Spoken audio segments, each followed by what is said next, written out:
Selamat pagi, Shalom. Bapak Ibu yang dikasihi dan yang diberkati oleh Tuhan kita Yesus Kristus. Hari ini Sabtu tanggal 16 Juli tahun 2022. Saya akan mengajak kita untuk mengawali hari dengan membaca dan merenungkan kebenaran firman Tuhan. Dan perenungan firman Tuhan bagi kita hari ini sesuai dengan Almanak Nas Gereja Kalimantan Evangelis, terdapat di dalam Kejadian pasal 14 ayat yang ke-1 sampai ayatnya yang ke-16. Sebelum kita membaca dan merenungkan kebenaran firman Tuhan, mari terlebih dahulu kita memohon bimbingan kuasa Roh Kudus di dalam doa. Mari kita bersama berdoa. Terpuji Engkau Allah semesta alam, atas segala kebaikan dan penyertaan perlindungan-Mu di dalam istirahat kami.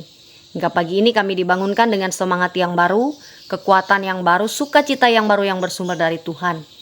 Dan pada saat ini Bapa, terima kasih atas kesempatan yang boleh Engkau beri. Kami boleh bersama dibimbing, dikuatkan dan dituntun oleh kebenaran firman-Mu melalui firman yang akan kami baca dan renungkan sebentar lagi. Kami sadari akan keterbatasan kami sebagai umat manusia. Karena itu kami mohon Engkau yang memberkati hamba-Mu untuk menyampaikan kebenaran firman-Mu, dan Engkau berkati sekalian kami yang mendengarkan firman ini, agar kami boleh dituntun, diarahkan, dan dikuatkan untuk melangkah di sepanjang hari ini dan di sepanjang kehidupan kami.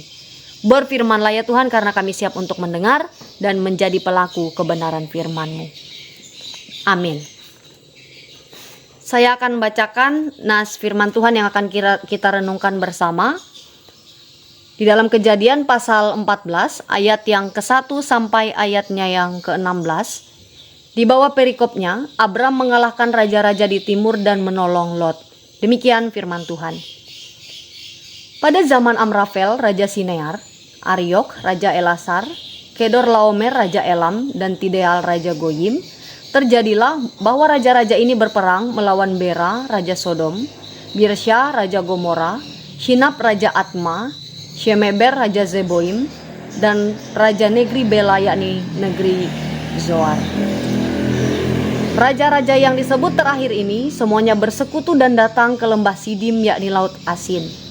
12 tahun lamanya mereka takluk kepada Kedorlaomer, tetapi dalam tahun yang ke-13 mereka memberontak. Dalam tahun yang ke-14 datanglah Kedorlaomer serta raja-raja yang bersama-sama dengan dia, lalu mereka mengalahkan orang Refaim di Ashiterot Karnaim, orang Zuzim di Ham, orang Emim di Syawe Kiriataim, dan orang Hori di pegunungan mereka yang bernama Seir, sampai ke Elparan di tepi padang gurun.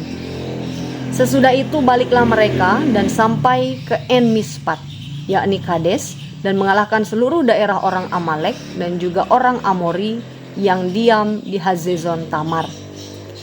Lalu keluarlah raja negeri Sodom, raja negeri Gomora, raja negeri Atma, raja negeri Zeboim, dan raja negeri Bela, yakni negeri Zoar, dan mengatur barisan perangnya melawan mereka di lembah Sidim, melawan Kedorlaomer, Raja Elam, Tideal, Raja Goyim, Amrafel, Raja Sinear, dan Ariok, Raja Elasar. 4 raja lawan 5. Di lembah Sidim itu di mana-mana ada sumur aspal. Ketika Raja Sodom dan Raja Gomora melarikan diri, jatuhlah mereka ke dalamnya. Dan orang-orang yang masih tinggal hidup melarikan diri ke pegunungan. Segala harta benda Sodom dan Gomora beserta segala bahan makanan dirampas musuh, lalu mereka pergi. Juga Lot, anak saudara Abram, beserta harta bendanya dibawa musuh, lalu mereka pergi, sebab Lot itu diam di Sodom.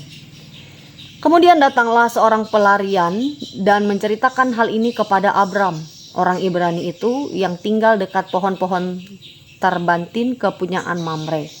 Orang Amori itu saudara Eskol dan Aner, yakni teman-teman sekutu Abram. Ketika Abram mendengar bahwa anak saudaranya tertawan, maka dikerahkannya lah orang-orangnya yang terlatih, yakni mereka yang lahir di rumahnya, 318 orang banyaknya, lalu mengejar musuh sampai ke Dan.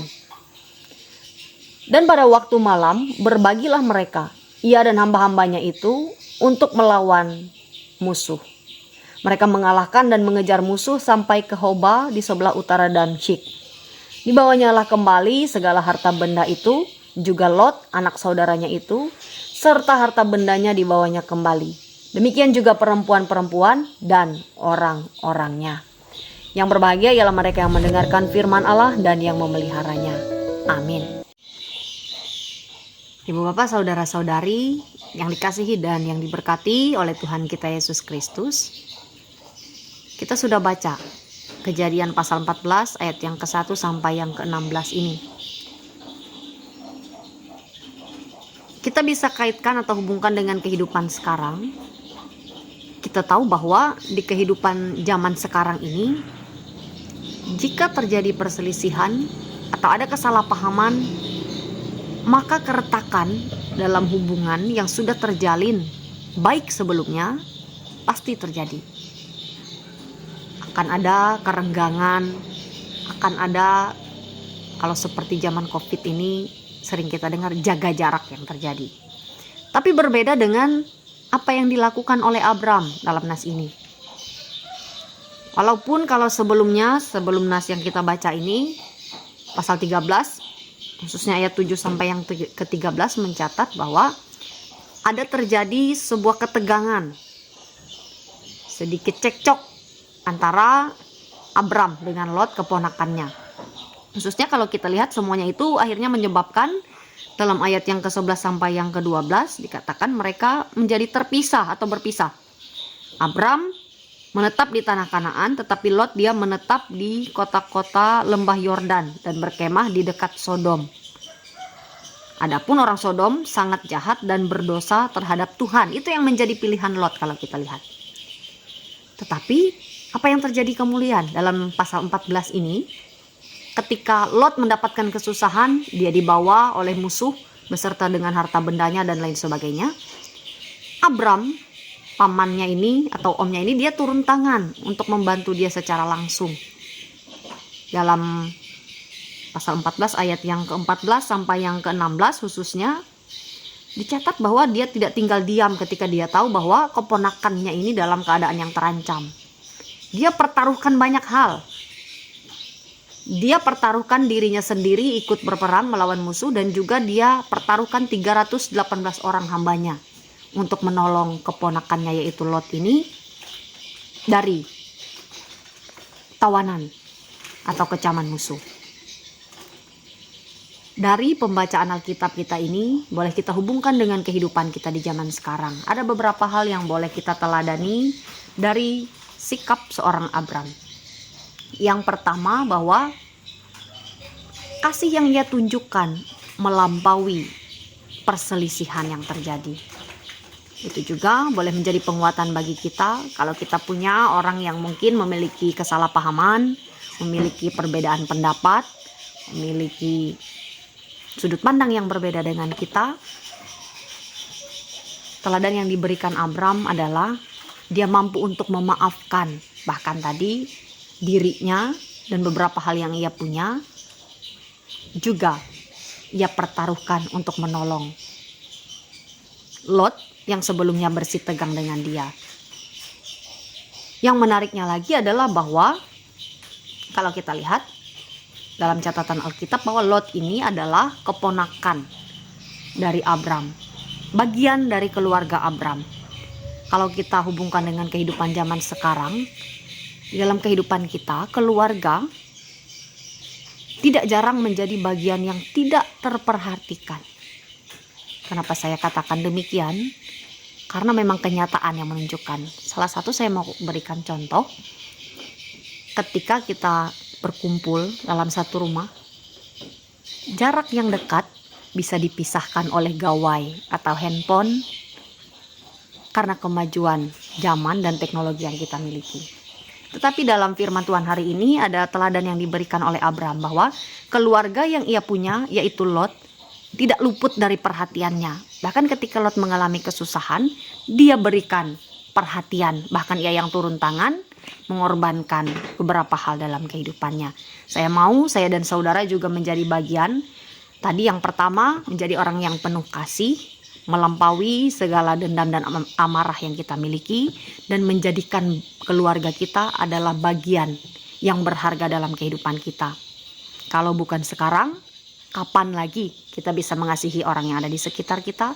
Kalau bukan kita, siapa lagi yang mengasihi orang yang berharga, yaitu keluarga dalam kehidupan kita?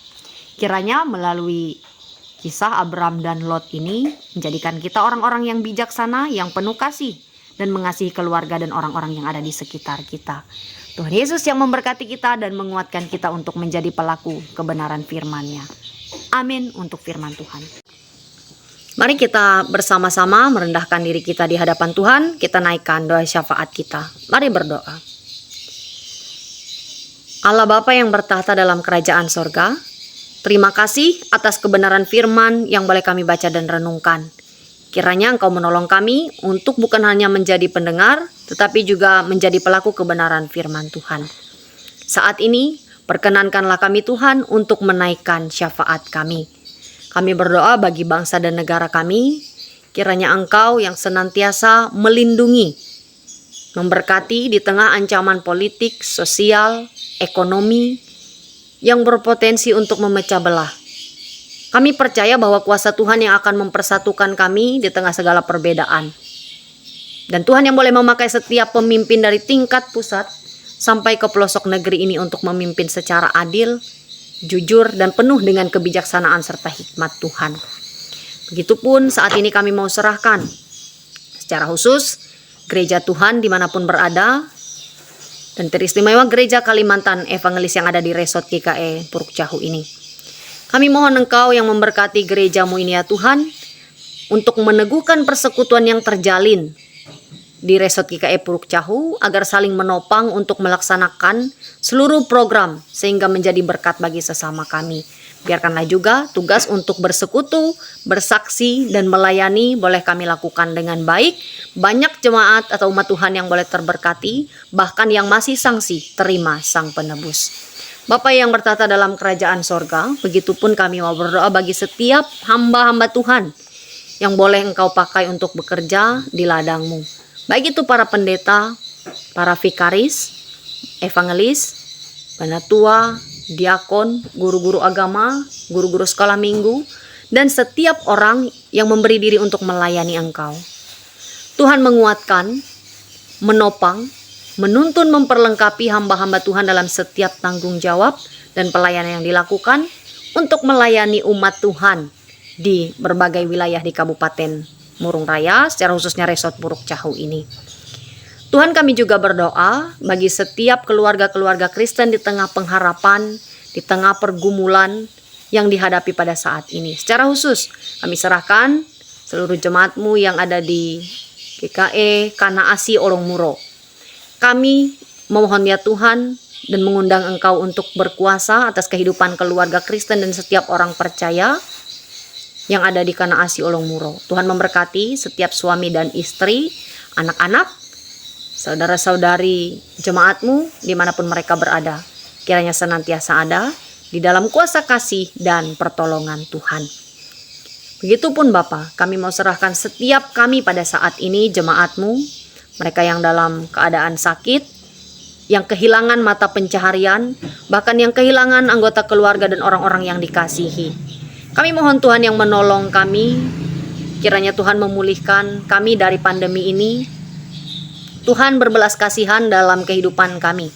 Bagi yang sakit, bagi yang berbeban berat, kami percaya Tuhan menolong kami, memelihara kami di tengah ancaman yang ada di sekitar kami. Ini kami Bapa dengan segala harapan permohonan kami. Kami naikkan syafaat ini hanya di dalam nama anak-Mu Yesus Kristus, Tuhan dan Juru Selamat yang telah ajarkan kami bersama berdoa demikian. Bapa kami yang di sorga, dikuduskanlah nama-Mu, datanglah kerajaan-Mu, jadilah kehendak-Mu di bumi seperti di sorga.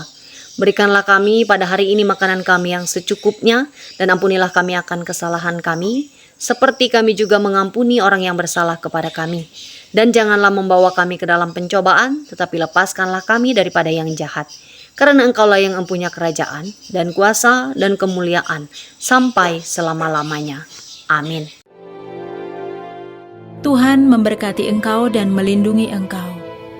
Tuhan menyinari engkau dengan wajah-Nya, dan memberi engkau kasih karunia. Tuhan menghadapkan wajah-Nya kepadamu, dan memberi engkau damai sejahtera. Amin.